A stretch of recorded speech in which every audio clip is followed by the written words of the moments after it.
começar, que era também por um ponto de diferença que nós estávamos fora dela. Hoje nós temos o mesmo saldo de gols, se eu não me engano, do Bahia, só que o Bahia tem mais gols pró que o São Paulo. Mas independente disso, também não muda muito. A 10ª rodada, nós temos 28 rodadas pela frente, nós temos que buscar sair dessa situação incômoda. Eu lembro porque eu vivi como atleta, né, em 2013, essa situação, e como torcedor assistindo em 2016, uma situação muito parecida com essa. E é uma situação sempre delicada, difícil. Temos que unir forças e trabalhar em prol que o São Paulo saia dessa zona que é uma zona desconfortável para se estar, num time grande como o São Paulo, como outros que já estiveram no começo do campeonato lá. Nós temos que reverter, nós temos ainda meio turno pela frente para reverter isso e começar com um novo pensamento para o futuro, a partir do momento que conseguir se distanciar dessa pontuação. Rogério Ceni, boa noite.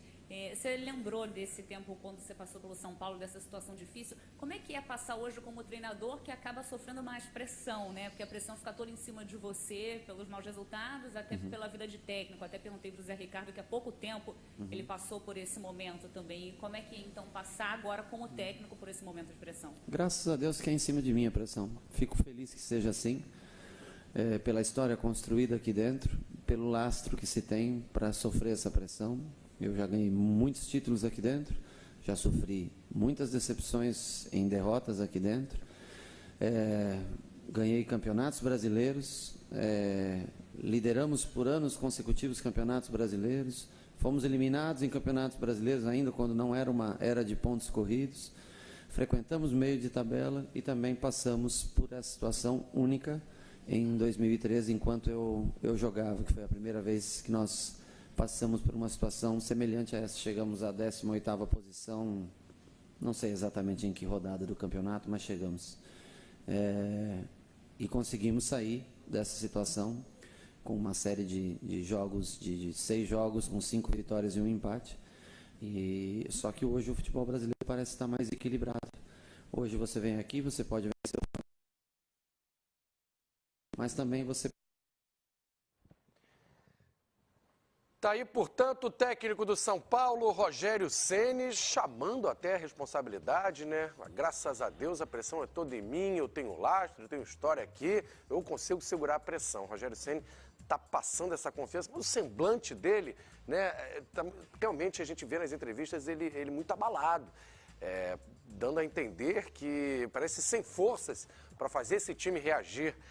Olha, a produção está avisando aqui, Mano Menezes está falando, técnico do Cruzeiro. A gente vai então para o Estádio de Independência, daqui a pouco a gente bate um papo sobre São Paulo. Vamos ouvir o Mano. Então, nem pensar, né? E aí tivemos que voltar para o segundo tempo, correr atrás. Acho que retomamos o jogo novamente, não foi só os primeiros 25 minutos que nós jogamos, no segundo tempo voltamos a jogar. Tivemos volume, mas tivemos pouquíssimas oportunidades de chegar lá na frente e converter. E aí, numa delas, o Atlético puxou um contra-ataque, fez o terceiro e liquidou o jogo. Mano, você comentou aí sobre a troca do Rafael Sobis e o Robinho por dentro. Deu para perceber também que o Thiago Neves ficou mais avançado. Você acha que, pelo menos a meu ver, ali o Cruzeiro estava melhor no jogo até esse momento, foram 27 minutos. Você acha que ali que o time caiu ou não tem nada a ver? Não. Você está invertendo a ordem das coisas.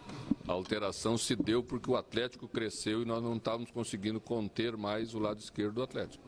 Então tínhamos que fazer uma alteração. E a alteração foi deixar Sobis pelo lado naquele momento, deixar Thiago um pouco mais solto e trazer Robinho para dentro do campo para igualar as coisas.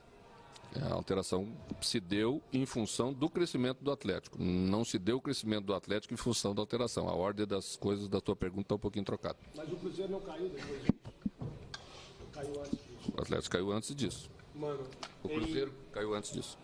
Em 3 jogos, Léo e Caicedo, 9 gols sofridos. Também, contra o Palmeiras, o Cruzeiro sofreu um gol e, na sequência, sofreu outro gol. Contra o Palmeiras foram 3 seguidos e hoje aqui foram 2 seguidos. A que se deve esse certo, vamos dizer, apagão, será? Não, eu acho que apagão é simplificar as coisas, né? É deixar para o imponderável coisas que acontecem e que não pertencem a isso, né? Você sabe que a característica das minhas equipes, se algo se pode dizer sobre elas que é marcante, é que elas sofrem poucos gols.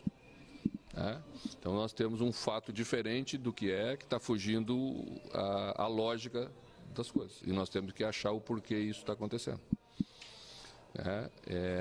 Não se deve só aos dois centrais. Seria uma injustiça para com os dois centrais você olhar e dizer, olha, a culpa é dos dois zagueiros. Eu sei que o gol passa ali no último momento, mas a gente perdeu um pouco o padrão de se defender. Uma equipe tem que ter um padrão. Como ela quer fazer quando o adversário propõe uma situação diferente, de entrada de um meia no meio dos teus laterais e centrais, como é que faz a cobertura com os teus volantes, e a gente começou a fazer hora de um jeito e hora de outro jeito. E nós vamos ter que retomar isso. Teremos uma semana agora pela frente, uma semana cheia, e certamente isso não vai acontecer mais.